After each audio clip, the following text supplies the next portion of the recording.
Can I play the piano for food?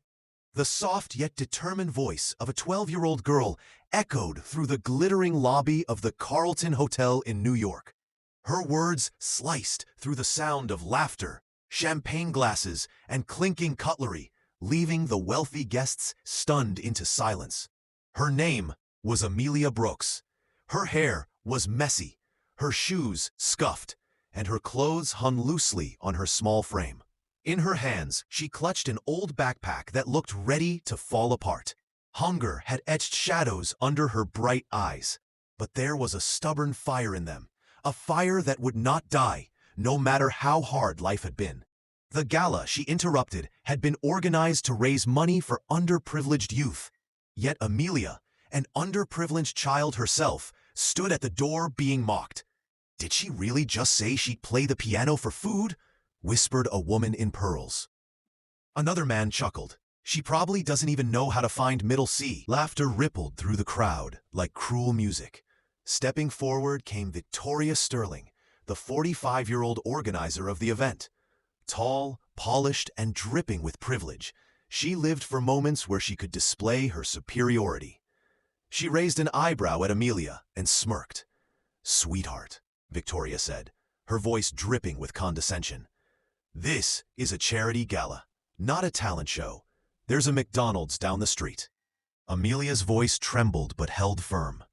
"I only want to play just one song in exchange for a plate of food." The crowd burst into laughter again, enjoying the absurdity. But standing in the back, Dr. Robert Clark, a world-renowned pianist, narrowed his eyes. Something about the way the girl looked at the grand Steinway piano was different. It wasn't the gaze of curiosity. It was recognition, familiarity. "Victoria," he said calmly, "perhaps we should let her try. Isn't this evening about supporting youth talent?" Victoria let out a crystalline laugh, sharp enough to wound. "Robert, look at her. Children like this don't get piano lessons. It's impossible." But Amelia had been trained in the most unlikely way. Her grandmother, Evelyn Brooks, had been a gifted pianist whose career was cut short because of the color of her skin. For 8 precious years, Amelia had been her student, soaking up lessons not just in technique, but in soul. When Evelyn passed away suddenly, Amelia was pulled into the foster care system. The piano was gone, but the music never left her. She practiced on invisible keys in shelters, her fingers dancing across the air. Victoria, enjoying the crowd's attention, raised her manicured hand. "Fine, since our little guest insists, let's give her a chance, under conditions." She lifted 2 fingers. "1, you will play only one song, and we will choose which one. 2, if you succeed, I'll buy you dinner. But when you fail, and you will, you leave immediately and never come back." The crowd clapped and jeered, ready for a cruel spectacle. Amelia, instead of shrinking, lifted her chin. She remembered her grandmother's words. "When the world tries to silence you, let the music speak." "I accept," Amelia said clearly. The trap was set. Victoria turned to a pianist in the crowd, James Morrison, known for his arrogance. "James, darling, suggest something." He smirked. "Beethoven's Für Elise? Everyone thinks they can play it. Perfect piece for her to stumble over." The crowd roared in agreement. To them, it was a joke. To Amelia, it was destiny. She walked to the Steinway. Each step echoed with determination, and a hush fell over the hall. Some noticed the way she adjusted the bench. Measured, precise, professional. Dr. Clark felt a chill. "She's no beginner," he whispered. Amelia placed her small hands on the ivory keys. The first note rang out, pure, rich, and hauntingly beautiful. The crowd froze. This was not the clumsy banging of an amateur. This was mastery. Her fingers slipped gracefully into the melody, shaping each phrase with tenderness. The notes shimmered like raindrops, filling the room with something raw and sacred.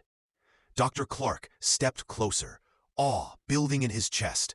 Her articulation, her use of dynamics, even the way she pressed the pedal. It was the touch of someone who had been taught with love and discipline. The room transformed. mockery melted into silence.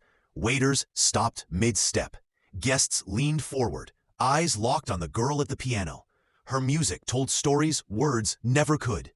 Nights of hunger, the comfort of a grandmother's embrace, the ache of loss, and the unbreakable spark of hope. Victoria's smile faltered. Coincidence, she muttered, but unease twisted in her stomach. Amelia pressed on, each passage more daring, more powerful. She reached the piece's climax, and the melody soared, echoing triumph and defiance. Some guests felt tears prick their eyes, emotions they hadn't expected at a gala meant for vanity. Victoria tried desperately.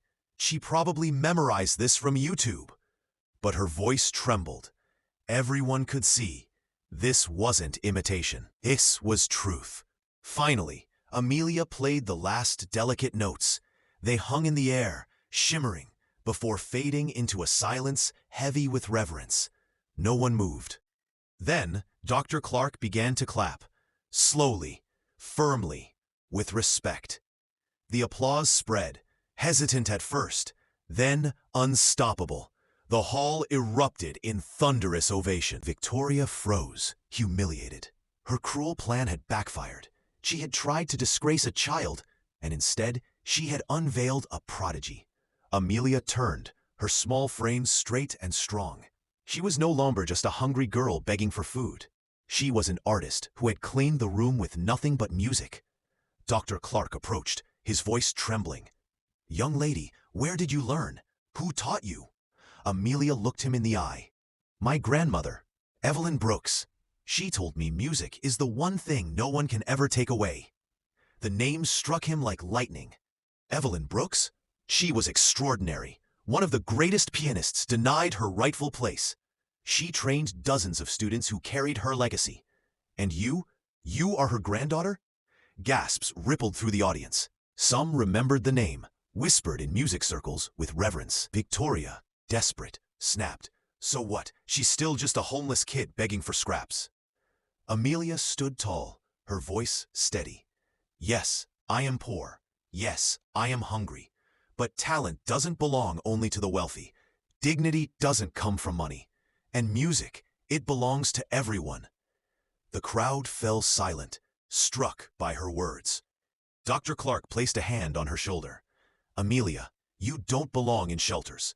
You belong on the grandest stages, and I promise you, we will get you there." The applause thundered again, not just for her music, but for her courage. And so, in one unforgettable night, a starving girl silenced mockery, humbled arrogance, and reminded everyone of a truth too often forgotten.